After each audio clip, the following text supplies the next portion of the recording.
Hey Keith, I was thinking it would be best for us to get a divorce. What, Alyssa? What's going on? You haven't been home for 2 nights and now this. What happened?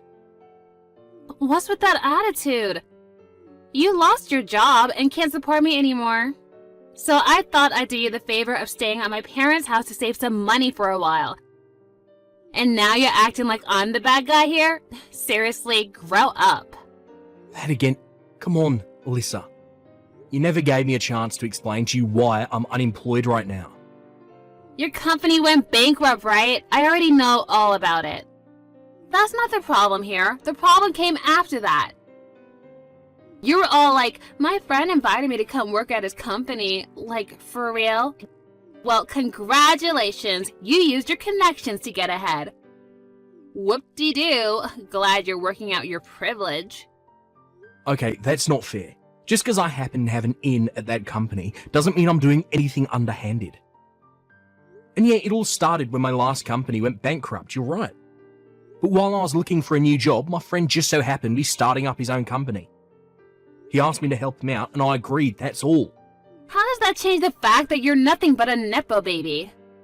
For crying out loud, Alyssa, this sort of thing happens all the time. I'm not a Nepo baby. Do you even know what that term means? I'll have you know that the reason my friend asked me to help him get his company going was because he knew what a skilled businessman I am. I didn't do anything wrong. That's not nepotism. That's meritocracy. Ugh, I'm tired of this conversation. I'm going to bed. Good night. Alyssa, wait, talk to me.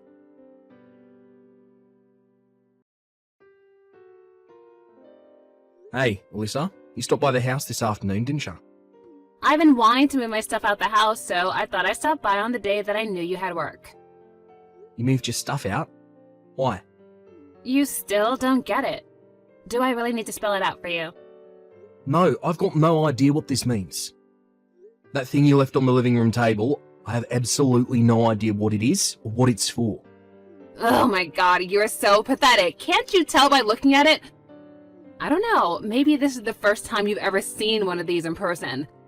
But it's not like you can read plain English. What is written on the top page? What am I supposed to be reading? Were you always this dumb? It says, in black and white, clear as crystal, divorce agreement. Oh. Look, I know you were always more of a numbers guy than a books guy, but you can read, right? You're not completely illiterate, are you?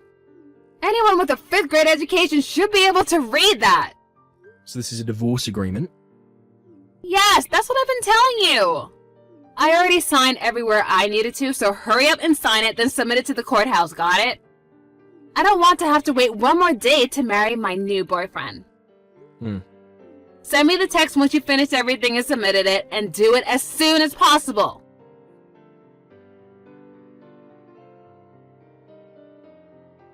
Hi, Eugene. Sorry to bother you so early in the morning. You got a minute? Oh, hey Keith. What's up? The company you started, it has employee housing, right? Yeah, a couple of the guys I hired were single dudes from out of town, so I thought it would be good to help them out a bit. My dad owns a couple apartment buildings, so I'm renting one of them from him to use for employee housing. Are there any openings left? Wait, what? I mean, yeah, there are, but they're not really designed for couples. Yeah, about that. I'm not going to be in a couple for very much longer, it seems. Huh? Hold on, are you saying you're getting divorced? Yep. What the? You've barely been married for what, 2 years now? What in the world happened between you? It's kinda hard to explain. Is it about you losing your job after the last company went bankrupt? I guess that could cause some relationship strain. Well, it's not really the main cause, but you could say that it was the first domino in the chain. Did you tell her that I'm hiring you to work at my company? Maybe that would reassure her. Yeah, I did, and it actually just made matters worse. I'm very confused. Don't get me wrong, I definitely don't blame you. It's not your fault at all. She said that because you're my friend, that me getting hired into your company makes me a Nepo baby. A Nepo baby. As far as I'm concerned, you're the most qualified person for the job I can think of. That's why I hired you. Yeah, I know that. And I'm incredibly grateful. I'm excited about it too. This is going to be a really challenging and rewarding position for me. Okay, well, it makes me feel a lot better to hear you say that. You're gonna be making a decent amount more than you were at your old job, so I don't see any reason for your wife to be anything but ecstatic. I'm sorry I had to drag you into my personal affairs. I just thought that you deserved to find out sooner rather than later. I don't know what her problem is with getting hired through connections, but she was really ticked off when I told her. And that bizarre prejudice of hers is the sole reason our relationship has turned to complete chaos these last few days. Sorry to hear about that, man. But come to find out, there's actually a much bigger issue at play. Yeah? What is it? Well, yesterday, I found out that my wife actually has a totally unrelated reason for being so ridiculous about getting hired into your company. Go on. She's seeing another guy. What? Seriously? I'm pretty sure, yeah. I'm betting she thought if she divorced me while I'm unemployed, she could get a better share of the assets during our divorce proceedings. However, you inviting me over to your company threw a wrench into her plans, since it meant that I'd be getting a new and better job a lot sooner than she had planned on. So she's just doing the whole "you're a Nepo baby" act to buy time. If she can either delay me joining your company or get the plan nixed altogether, all the better for her, right? Ah, yeah, that would make sense. I suppose the next step for you is to get a lawyer and talk about the divorce with him. Or maybe you should look into your wife's boyfriend. You could hire a private detective to look into him so you can really sock it to your wife in court. Actually, I can skip that step. I've already figured out who her boyfriend is. His name, where he lives, everything. Wow, really? That was fast. I bet that most guys in a position like mine would be pretty depressed about the situation, blame themselves, and just in general have a pretty negative outlook on life. But honestly, noticing the critical clue that Alyssa left for me has actually made this pretty interesting for me. She was careless in a rush to divorce me, and now it's my turn to get back at her. Of course, I'll still get a private detective so I can get some hard evidence to use in court. Well, I'm not really sure I understand the situation, but I'm glad you're having fun, I guess. Anyway, for the time being, I should go ahead and get a room for you ready in the company apartment, right? Yeah, I'd really appreciate you taking care of that for me. Gotcha. Let me know if there's anything I can do to help. If I need anything, you'll be the first person I'll call.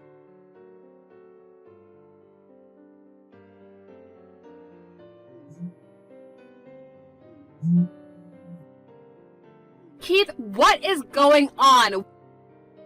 What is this? I got this massive stack of papers from you in the mail today, and it says that you're suing me? Oh, you better explain yourself.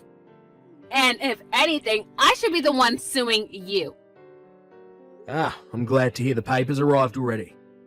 Thanks for letting me know you got them. They should have been laid out clearly in the documents. Didn't you read them? I'm suing you for your infidelity.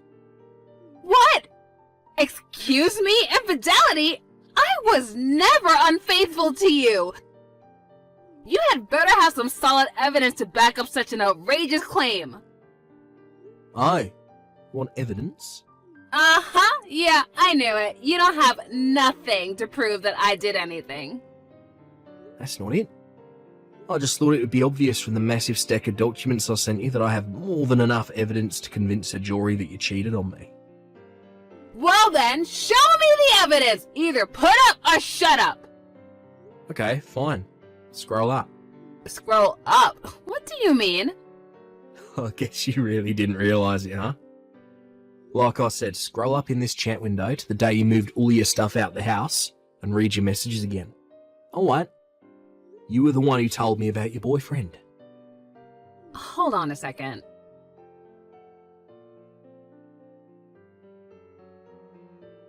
Oh, okay, so this is obviously one big, huge misunderstanding. That was a mistake. I misspoke, that's all. I was just so tired that day that I got confused. I don't actually have a boyfriend. Man, you really missed it big time, huh? I mean, you didn't even think to ask me first? I could have explained all that to you and saved you all of this trouble. I mean, you really are so dense. But don't worry, I still plan on divorcing you, so go ahead and turn that divorce agreement into the courthouse as soon as possible, okay? Oh, and try not to get lost along the way. Yeah. About that divorce agreement. You actually left your application for a marriage certificate by mistake. What? Yeah. And you filled it out completely too. Your name is on the wife line. And on the husband line is none other than your boyfriend's name. How is Mike these days? Wait, no, that can't be! That marriage certificate is in the folder I have in my desk drawer, and I distinctly remember putting it in there.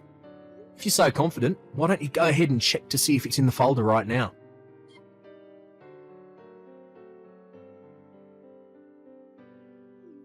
It's not there!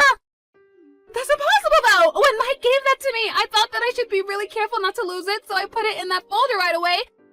And the folder I left at our house was the one with the divorce agreement in it. Yeah, I had a feeling you switched the folders by accident. But seriously, this all happened 2 weeks ago, and you still hadn't noticed? Ah, I see. So you were so afraid about losing it that you missed your chance to notice it was gone before it's too late.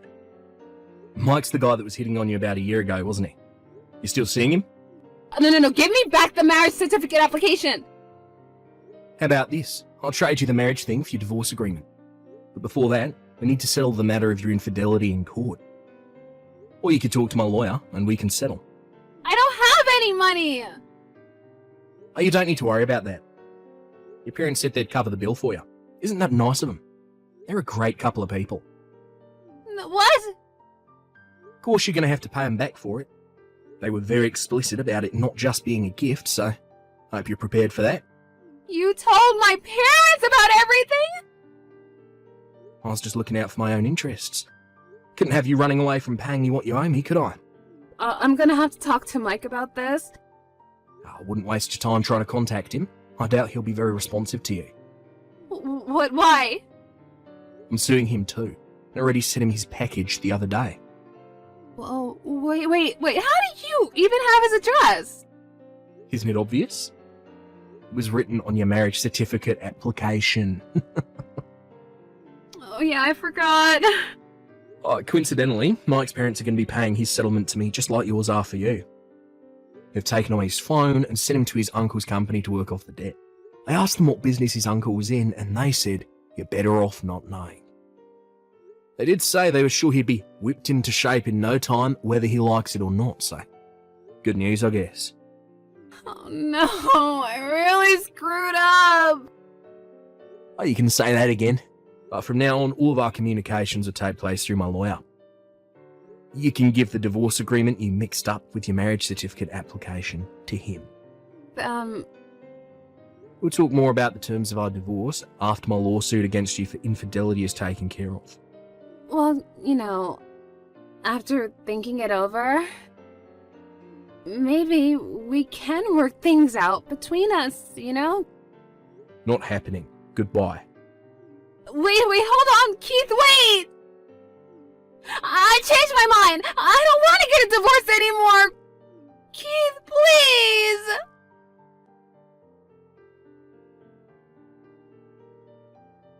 Alyssa had been desperate to leave me and marry Mike for quite some time. It seemed like she thought that divorcing me while I was unemployed would allow her to get away scot-free.